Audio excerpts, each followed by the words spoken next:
talk about. I want to first of all let's concentrate on some news over the weekend that Russia is not winning this thing. If anything, I saw two different stories out there. One of the stories was that nobody's winning this war, and the other story is that the Russians are not winning the war. So I'm not sure, but you have your finger on the pulse. What's the latest that you see? Okay, well, I can understand both sides. So what's happened over the last week or two has been that the Ukrainians have been able to launch a really large offensive. They've liberated pretty much the northeastern part of the country around Kharkiv.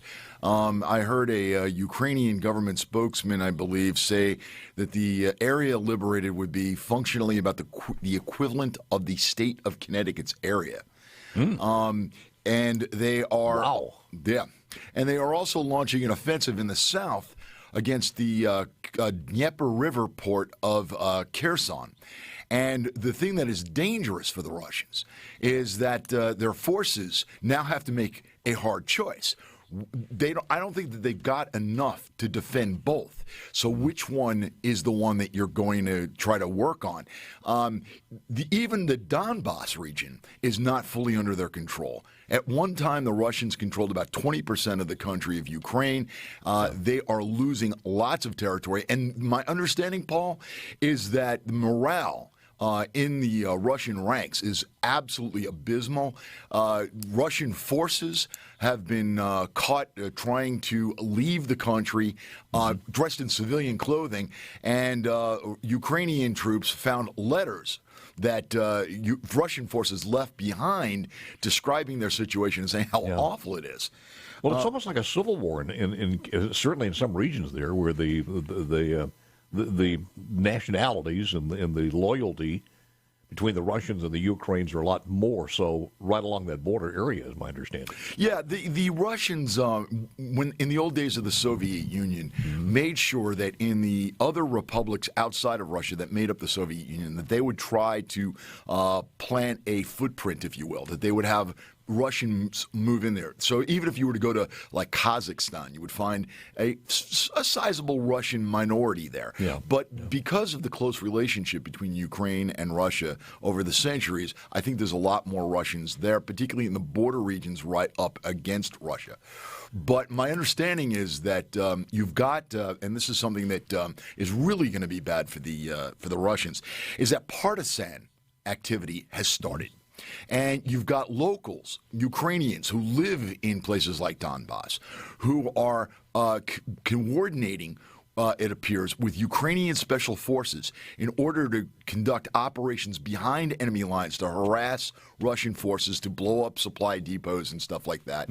And even if they're not doing that, what they're doing is they're sending intelligence to Ukrainian military intelligence officers to help them better coordinate their attacks. Here's a question, because we always hear about all of this innovation that Russia has. They've got this, they've got that, much like China.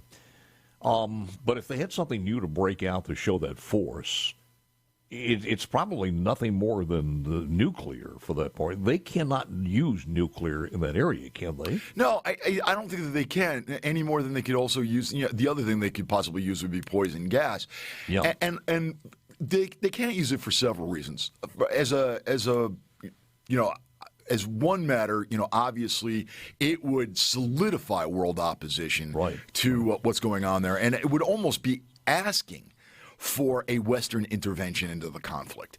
But as just a practical matter for themselves, if you use nuclear weapons, what ends up happening is that the fallout from that is going to blow east. The prevailing winds blow east, and that blows right into Russia. So they're kind of in a catch-22 for him to save face, and right now it's gone too long for him to save face as far as Putin is concerned. And I mean, here's a guy who's, some people say, the richest man in the world if we knew the actual tabulation of the audit. He's stolen so very much out of the country. So what do you think is next? What happens next? That is a really good question. It really depends on how successful this offensive continues to be. Right now, if you looked at a map, again, the northeastern part of the country has been absolutely liberated. Kherson and the area around it, the Ukrainian troops are right on the Russian border now. You have activity beginning in Donbass and pushing back the Russians a little bit there. And you've got this offensive in the south against Kherson.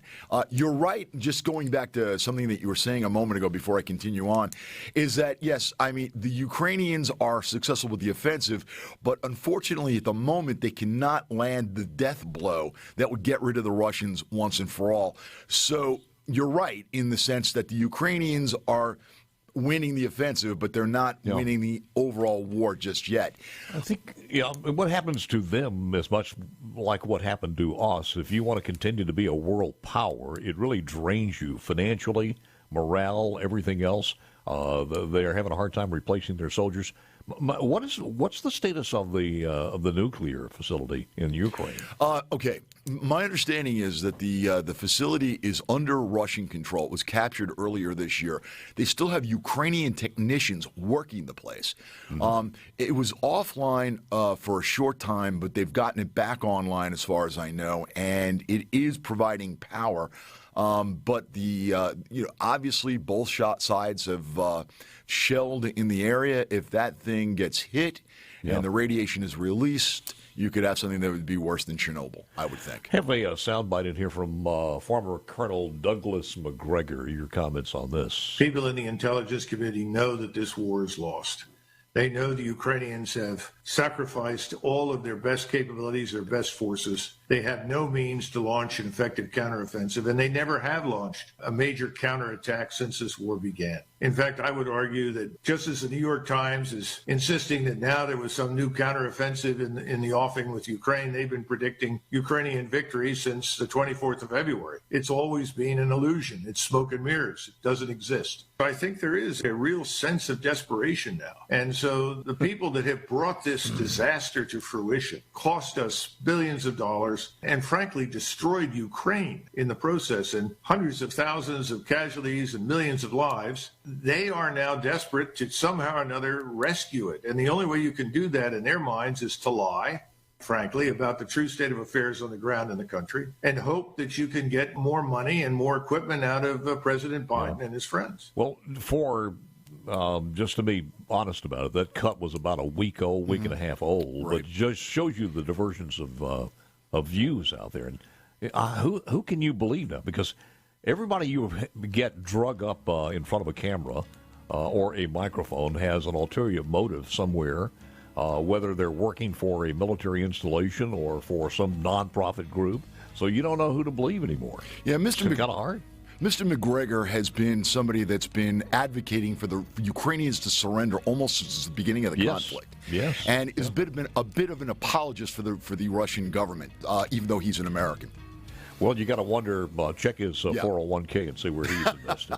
You're right. We got more coming up, and we'll talk about some of this thing called crime across the country and the good professor's his views on what's going on in Chicago as in what will happen as far as January the 1st. It's just mind-boggling, but I guess it is to people who have common sense and a conservative thought process. But we'll talk about that coming up next.